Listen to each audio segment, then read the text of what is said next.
In the last 4 years, you cut permits and licenses on federal land and federal waters in half. Not true, Governor Romney. So how much did you cut them by? Not true. By how much did you cut them by then? Governor, we have actually produced more oil. No. How much did you cut licenses and permits on federal land and federal waters? Governor Romney, here's what we did.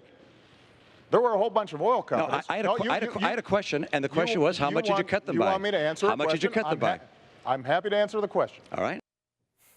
At one point, it actually looked like the candidates might come to blows. There was a lot to read into body language in last night's presidential debate. Welcome to WSJ Lunch Break. I'm Wendy Bounds. We're going to talk right now to Patti Wood. She's a certified speaking professional and an expert on body language, and also author of the new book, Snap, that just came out. She's joining us from Greensboro, North Carolina. Welcome, Patti.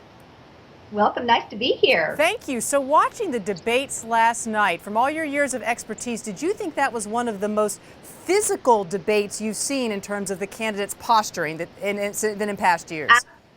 Absolutely. At times almost frightening, because they were circling each other at times like they were prey. There was sword fighting with gestures.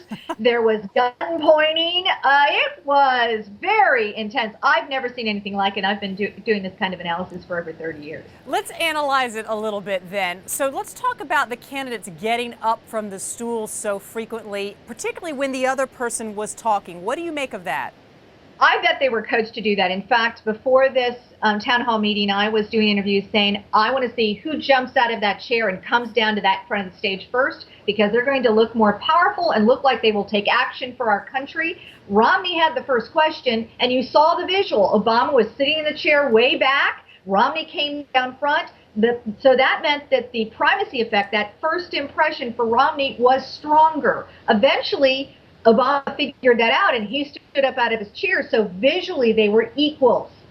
Now, what about actually getting up in each other's mugs, right up in each other's body space? I talked to one editor this morning who basically said, if you turn down the volume, you would have thought we were watching the Nature Channel, right? Like, two primates circling each other. What do you make of that, getting so close to one another? Absolutely. Never saw that before, but I actually, I gave coaching points to each of them on air, and I said Obama's going to have to do that because Romney naturally does that. He engages in battle, and if you saw last night, Romney gets charged up by battle, and eventually Obama played in and was battling equally, though his anger showed at a certain point. How do you think the candidates did last night walking this, what I would think is a very fine line, Patti, between confidence and aggression? How do you think they did?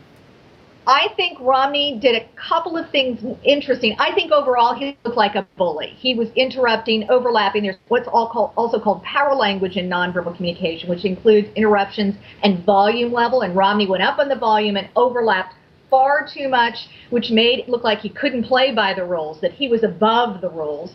But he did a smart thing at the beginning of the town hall meeting. He smiled almost consistently whenever he could in the first 22 minutes. Obama didn't do that till later. And that gets one of the first impression factors is likability. And so in that first impression, Romney came off as both powerful and warm sooner in the town hall meeting. Let's talk about hand gesticulations. I see you're moving your hands a lot, and last night I saw the candidates moving their hands a lot, but they kept their sort of fingers together and their palms open. I didn't see a lot of actual pointing. Is pointing a no-no?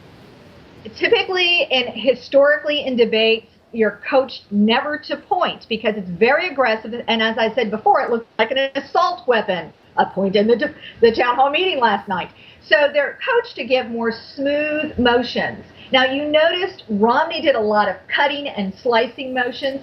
Obama did something really good. He had what I call above the waist motions. That reads to the limbic brain like I am winning, I am powerful. It also reads as positive. So he harked back to what he did in the last campaign when he did a lot of upward motions, upward sweeping, outward motions to say, hey, we can have a change upward in our state, in our economy. All right, Patti Wood, fascinating. She's a certified speaking professional, and she's author of the new book, Snap, just out, giving us a breakdown of the body movements of the candidates during the debate last night. I'm sure we'll continue to see a lot of replays of that. Thanks so much, Patti.